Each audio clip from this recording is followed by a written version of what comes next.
Bonsoir et merci de nous rejoindre pour faire le tour de l'actualité en Moselle. Voici les titres de ce mardi 17 janvier.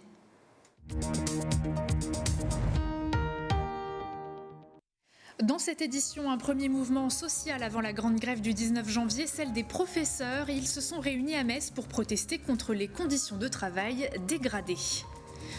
De son côté, le maire de Thionville ne manque pas d'ambition pour 2023, création d'une nouvelle communauté d'agglomération, nouveau parking et bien d'autres projets ont été évoqués lors de ses vœux de début d'année. On fait le point dans quelques minutes. Et puis le petit frère du centre commercial Best à Faré-Bersviller arrive bientôt. Il s'agit de Zest, 10 000 m² à exploiter pour créer notamment un hôtel et une surface de restauration. Les détails dans un instant. Mercredi, le temps sera nuageux malgré quelques éclaircies sur le département au fil de la journée. Quelques épisodes neigeux sont même attendus en matinée dans le Pays de Bitche. Les températures seront de -1 à 0 degrés au réveil et de 3 à 4 degrés au plus haut. Et puis notre invité de ce soir est Alban Bisiello. Bonsoir. Bonsoir. Vous êtes le nouveau président de la Fédération des commerçants de Metz. Tout à fait. Alors dans cette édition, on va apprendre à vous connaître, bien évidemment. On va aussi voir quel est votre regard sur la Fédération des commerçants et comment vous souhaitez dynamiser le centre-ville. Mais avant, on développe le reste de l'actualité.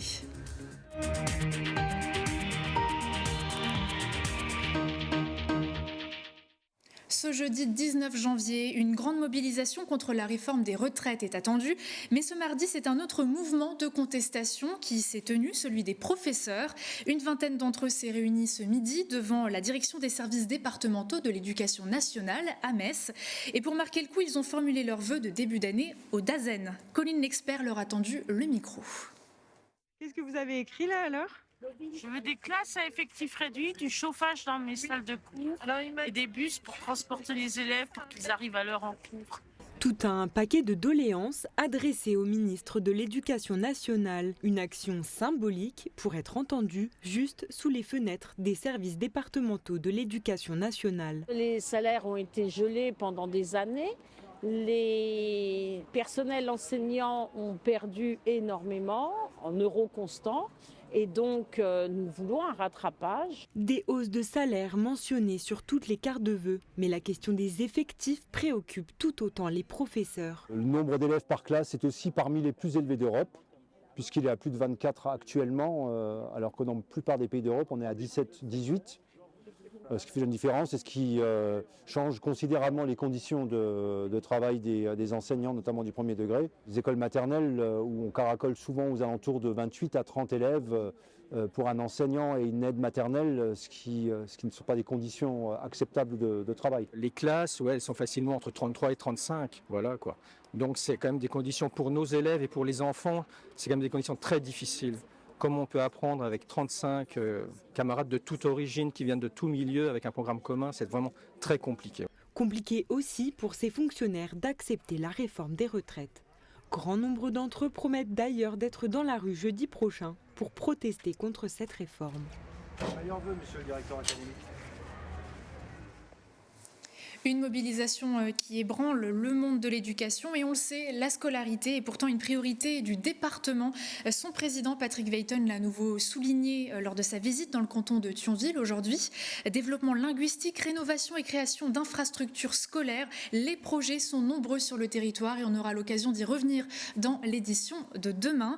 Patrick Veyton a également pu visiter un nouveau bâtiment lors de cette visite, le centre technique communautaire installé sur la ZAC de Messanges-Buchel. Un bâtiment de nouvelle génération pour mutualiser la gestion de l'assainissement et de la collecte des déchets sur une parcelle de plus de 10 000 m².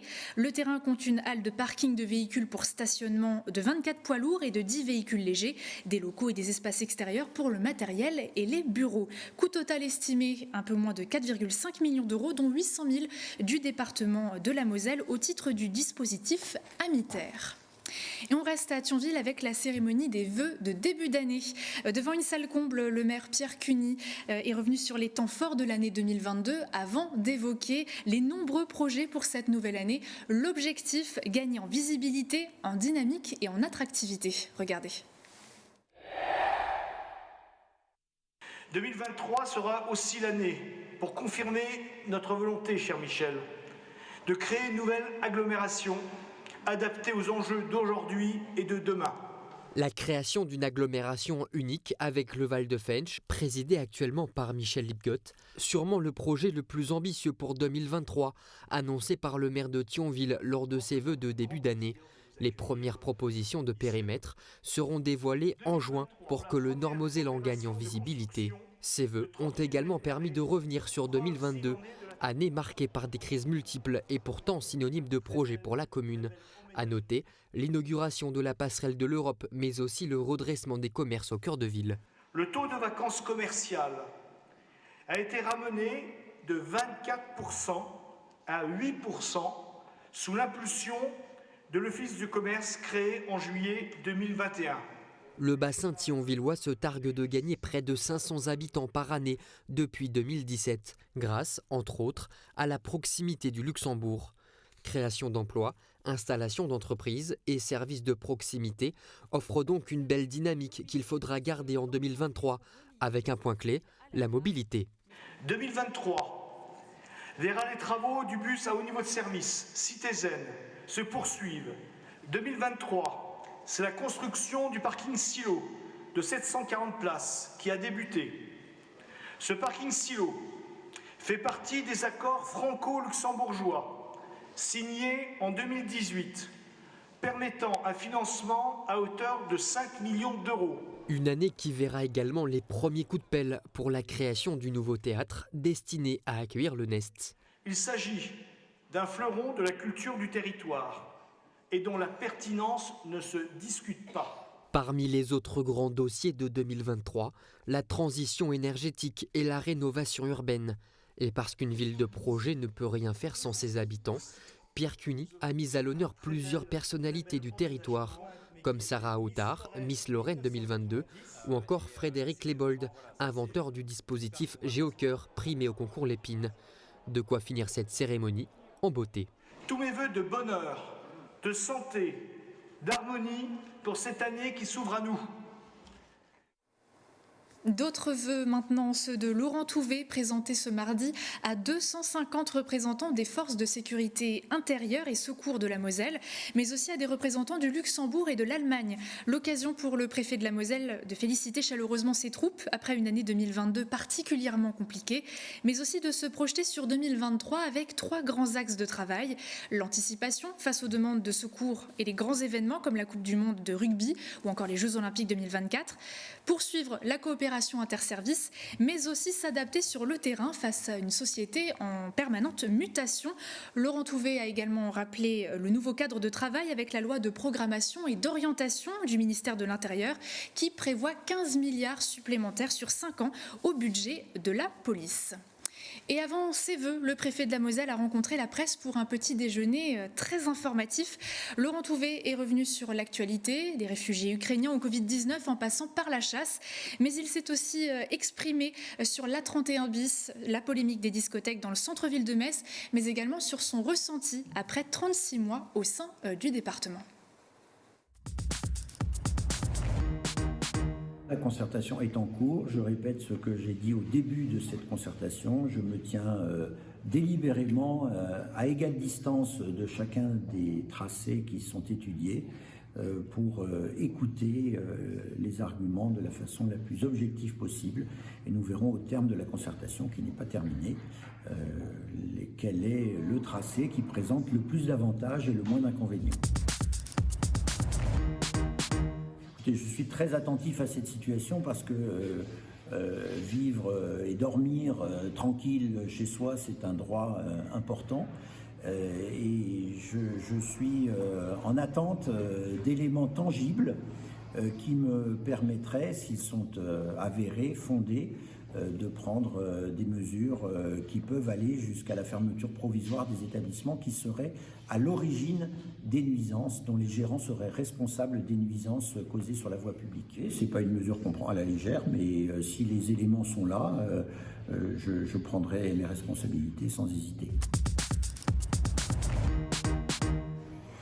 Ma carrière, elle importe peu. Je pense que ce qui compte surtout pour les Mosellans, c'est de savoir que je suis engagé, déterminé, à fond dans mon action et que je me consacre entièrement à ce travail, à cette mission d'assurer l'application de la loi, l'intérêt général, le soutien aux collectivités locales, l'attention aux entreprises et de faire rayonner dans tout le département les choix de l'État et du gouvernement. Est-ce que vous vous sentez aujourd'hui presque mosellan après 36 mois? Ah, certes, on finit par être acclimaté, apprivoisé. Je ne suis pas encore naturalisé, mais avec le temps peut-être. Et pour la suite, plein phare sur l'économie du territoire dans la rubrique du jour. C'est l'heure de la rubrique éco avec le journal économique Eurométropole de Metz et Moselle sans limite. Et pour commencer, la société Bouygues Bâtiment Grand Est a un nouveau directeur général adjoint. Il s'agit d'Emmanuel de Roquefeuille, 43 ans, ingénieur diplômé de l'école spéciale des travaux publics du bâtiment et de l'industrie. Il a commencé sa carrière il y a 21 ans en tant que conducteur de travaux chez Bouygues Bâtiment en Île-de-France. Son plus grand défi, répondre aux enjeux de décarbonation dans le BTP. Focus maintenant sur une entreprise du territoire, DocaPost. Il s'agit d'une filiale du groupe La Poste qui accompagne les entreprises et les institutions publiques dans leur transformation digitale. Implantée au Technopole de Metz, DocaPost connaît une forte croissance puisqu'en 3 ans, la société est passée de 90 à 150 collaborateurs. Pourtant, le groupe peine à recruter. Les explications dans ce reportage. Avec un chiffre d'affaires de 15 millions d'euros, DocaPost Applicam surfe sur la dématérialisation des procédures. Boostée par la crise sanitaire, la digitalisation des entreprises ouvre de nouveaux marchés à cette filiale de la Poste. Son chiffre d'affaires a doublé en 3 ans. On voit bien le virage qu'a pris la dématérialisation et Internet dans nos usages. Historiquement, on avait encore des demandes sous forme de formulaires papier et désormais, on va dire que plus de 95% de nos demandes sont totalement dématérialisées. Pour accompagner cette croissance numérique, l'antenne messine du groupe a presque doublé ses effectifs. Elle compte aujourd'hui 150 collaborateurs au service des collectivités locales et de leurs usagers. Chef de projet, Samuel transpose les demandes des acteurs publics en règles informatiques, en synergie avec les codeurs. La distribution d'aide par le biais de l'informatique est très importante, parce qu'à l'époque, c'est des choses qui se faisaient en papier. Et bon, ça demandait énormément de ressources pour les collectivités de gérer tout ce papier. Dans un monde plus que jamais connecté, les possibilités semblent infinies. Pourtant, le groupe peine à recruter de nouveaux collaborateurs. C'est vrai qu'on est en recherche constante de nouveaux profils, de nouveaux talents pour nous rejoindre et nous accompagner dans notre croissance. Le numérique représente déjà 5,5% du PIB français. Selon une étude du cabinet McKinsey, sa part devrait doubler dans les prochaines années. Et on continue avec les contours du projet ZEST à Fare-Bersviller qui se dévoile enfin. Les travaux vont commencer en ce début d'année en face du centre commercial Best. En tout, 10 000 mètres carrés vont être exploités. Les explications de Jean Milon. 15 millions d'euros, c'est la somme investie dans ce projet faramineux porté par le Codic, propriétaire du Best. L'objectif, proposer une offre complémentaire au centre commercial. On est sur une activité de service, d'artisanat, potentiellement d'entreprise. Le champ des possibles est extrêmement large. On pourrait très bien avoir du service automobile, comme on pourrait avoir du service bien-être, un spa, un showroom artisanal avec un carreleur, tout ce qui va être poêle à bois, etc. Donc c'est extrêmement varié, mais on vient en effet un complément non commercial. En tout, le complexe sera composé de 14 lots de 440 mètres carrés modulables. La zone accueillera également un hôtel 3 étoiles fourni de 75 chambres et d'un restaurant. Un site qui répondra totalement aux normes environnementales avec 20 000 mètres carrés d'espace vert, 2500 mètres carrés de panneaux photovoltaïques et 500 mètres carrés de toiture végétalisée. Les deux aspects forts de ce projet, c'est d'être très proche de Best et de bénéficier de ses services, mais également d'être sur un projet à haute valeur environnementale, avec photovoltaïque, récupération de l'eau de pluie, des bâtiments avec un niveau d'isolation, avec des normes qui répondent au code de ce qu'il y a aujourd'hui, mais certainement pour les 15-20 prochaines années, à un moment où tout le monde est dans le décret tertiaire, avec des normes qui sont de plus importantes et des sujets énergétiques très importants. Ça va compter forcément pour des gens qui cherchent des implantations en Moselle-Est. D'autant plus que l'implantation est stratégique. De l'autre côté du rond-point, Best génère plus de 4 millions de visiteurs par an. À noter que ce projet devrait être livré d'ici la fin de l'année prochaine et promet la création de 150 emplois. Au revoir le Pampre et bienvenue à l'Ariana, la célèbre table place de chambre à Metz. Ça cédé sa place fin 2022 à un nouveau restaurant indien et pakistanais. Derrière celui-ci, on retrouve Atiq Ahmadzai, détenteur jusqu'ici d'un établissement de 30 mètres carrés rue du Change, devenu au fil du temps et du succès trop étroit. Pour répondre à la demande, il n'a pas hésité une seule seconde à racheter le fonds de commerce de 70 mètres carrés laissé vacant par Alexis Baudin, parti à la conquête du secteur de Thionville. Et depuis un mois, le succès ne désemplit pas, grâce à une clientèle fidèle, mais aussi de nouveaux adeptes séduits par cette cuisine parfumée. Atiq Ahmadzai s'appuie sur 9 salariés âgés de 22 à 35 ans, dont Bogdan, qui revient sur les premières semaines de l'Ariana. Auprès des clients, déjà, la première chose, c'est notre esprit ouvert. Et après, c'est notre cuisine qui est magnifique. Avant de travailler ici, je n'ai jamais goûté les Indiens. Là, maintenant, c'est mes plats préférés, on peut dire, parce que c'est vraiment riche en saveurs, en goût, en plats. Il y a vraiment différents les plats. De notre retour à cet établissement, à la place de Pampre, c'était vraiment, les clients, ils sont très très contents parce que c'est une belle place. Nous, on est contents de notre côté parce qu'on a plus de place aussi et pour accueillir plus de monde, pour faire plaisir à plus de monde. Place au sport avec le FC Metz. Il avait été questionné sur son avenir vendredi dernier après la victoire contre Quevilly-Rouen et semblait vouloir jouer la remontée en Ligue 1 avec les Grenats.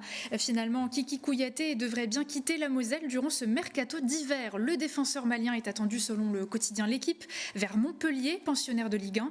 Le club de Bernard Serin devrait récupérer 5 à 6 millions d'euros dans l'opération, mais s'affaiblit clairement sportivement. Un transfert qui devrait faire parler lors du prochain Graouli Mag ce jeudi à 18h30 en présence du milieu de terrain Youssef Maziz. Et puis en volley féminin, l'aventure européenne est terminée pour le Terville-Florange Olympique Club. Défait 3-7-1 la semaine dernière à domicile, le club mosellan n'est pas parvenu à réaliser l'exploit lors du 8e de finale retour de la CEV Cup à Istanbul. Les joueuses de Roumain Pitou se sont inclinées 3-7-0 face aux Stambouliotes, mais quittent la compétition la tête haute. Elles vont pouvoir se concentrer maintenant sur le championnat et sur le derby face aux Panthères de Vandœuvre-Nancy, contre qui elles avaient perdu 3-2 à l'aller. C'est un match à suivre sur Moselle TV ce samedi à partir de 19h20. On quitte le sport pour revenir sur le thème des commerces. Pour développer la dynamique du centre-ville de Metz, il faut bien sûr faire appel à la Fédération des commerçants. Son nouveau président est d'ailleurs sur notre plateau.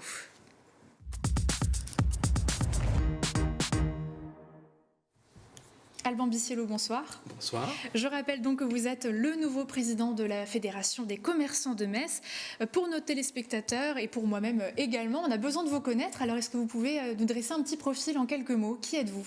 Bien sûr. Alors je suis Alban Bisiello, jeune commerçant de Metz, spécialisé dans l'agencement d'intérieur haut de gamme. Et nous sommes situés au boulevard de Trèves et récemment installés aux 2 rue Pasteur. Donc ce sont pour les enseignes pérennes, donc boulevard de Trèves, et vous êtes également associé à Bultaupe, rue Pasteur, c'est bien ça. Ça a toujours été une évidence de travailler dans le monde du commerce et de la vente? Alors le commerce et la vente, oui. J'ai toujours eu à cœur de servir et d'accompagner des clients, donc ça a été une évidence depuis très longtemps, oui. Vous faites partie de l'association des commerçants depuis combien de temps? Depuis 2018, j'ai intégré l'association en même temps que Gilles Bord, mon prédécesseur. Justement, mardi 10 janvier se tenait donc un conseil d'administration de la Fédération des commerçants et vous avez été élu à l'unanimité pour succéder à Gilles Bord. Vous vous attendiez à cet accueil à l'unanimité? À l'unanimité, non. Ce fut une vraie mais agréable surprise. Et d'ailleurs, je tiens à remercier toute l'équipe qui était autour de la table et une personne en particulier pour le travail remarquable et exceptionnel qu'il a eu à mener et qui me mène aujourd'hui devant vous, qui est Gilles Bord. Parce qu'il a réussi à remettre la Fédération des commerçants sur les rails et je tenais ce soir à lui rendre un vibrant hommage. Vous allez partir de ce qu'il a déjà fait, vous allez créer quelque chose de neuf? Alors l'idée, c'est de reprendre là où Gilles s'est arrêté. En fait, avant qu'il ne reprenne la présidence de la Fédération des commerçants, son travail était justement de fédérer les commerçants. entre eux, de créer une dynamique, vraiment pour se recentrer sur la mission première de la Fédération des commerçants de Metz. Alors qu'est-ce que vous pensez apporter de plus justement pour cette dynamique-là ? Alors, on va se réunir avec notre équipe. Comme vous le savez, je suis fraîchement élu. L'idée, c'est vraiment de s'asseoir autour d'une table et de redonner une dynamique. D'ailleurs, à ce propos, on a fait intégrer la globalité des présidents de quartier au comité pour qu'ensemble nous puissions trouver des solutions et parler justement de tout ce qui est dynamique, événements pour pouvoir faire bouger la ville. Justement, quels sont les événements qui rentrent en compte pour la Fédération des commerçants ? Alors, il y a bien évidemment les événements historiques, que sont la braderie, mais je reviendrai, si vous le souhaitez, bien évidemment, m'inviter à nouveau pour vous détailler tout ce qui aura été prévu avec l'ensemble des commerçants. Alors, vous parliez des représentants de quartier, il y a également les élus qui œuvrent pour le centre-ville et les commerçants. Est-ce que ça va être encore un travail renforcé ?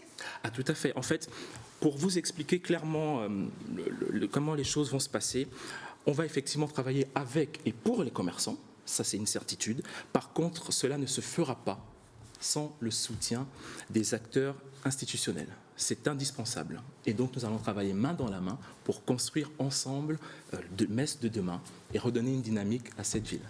Alors vous ne pouvez peut-être pas détailler des projets plus précis aujourd'hui, mais est-ce que vous avez quand même des grands axes de priorité ? En tout cas, des choses sur lesquelles vous allez vous atteler directement ? Tout à fait.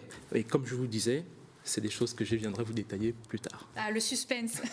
Un dernier mot peut-être, on est en pleine période de soldes. Quel état des lieux vous pouvez en faire ? Alors aujourd'hui, effectivement, là, pour l'instant, en faisant le lien avec les différents commerçants, le résultat est vraiment probant.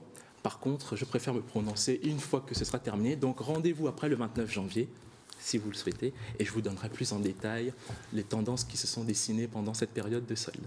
Et concernant les crises successives, est-ce que les commerçants de Metz s'en sortent bien ? Pour la plupart, oui, parce que comme vous le savez, le mot d'ordre, c'était la résilience, bien évidemment, parce qu'on a tous traversé des périodes assez compliquées ces dernières années. Donc résilience, redoublement d'efforts, et surtout, travailler ensemble. Et c'est le mot d'ordre, qui est le mot-clé qui est revenu de tous les échanges que j'ai pu avoir avec les commerçants jusqu'à présent, c'est de travailler ensemble. Et on y arrivera. Et travailler ensemble aussi peut-être à enlever les cellules vides, ou en tout cas à les remplir ? Ah, tout à fait, mais nous y travaillerons. Merci beaucoup Alban Bichelot d'avoir partagé notre plateau. Merci à vous pour votre accueil. À bientôt. Et avant de se quitter, notre dernière image sera à la fois musicale et sportive. L'artiste lorrain Jans, connu pour son premier titre Clic Clic Pampan, vient de tourner son nouveau clip Main en l'air, un morceau sur le thème du foot et de la Coupe du Monde, dans lequel il rend hommage à son club de cœur, le FC Metz. Dès les premières secondes du clip, le maillot des Grenailles fièrement porté. Le rappeur aux 2,5 millions d'abonnés sur TikTok comptabilise déjà plus de 3 millions d'écoutes sur YouTube depuis la sortie de ce nouveau titre le 6 janvier dernier. Gardez bien votre maillot de sport car vous allez tout de suite retrouver Mathieu Anquinet pour Moselle Sport, suivi de 100% jeunesse avec Valentin Piovesan. Très belle soirée sur Moselle TV et à demain.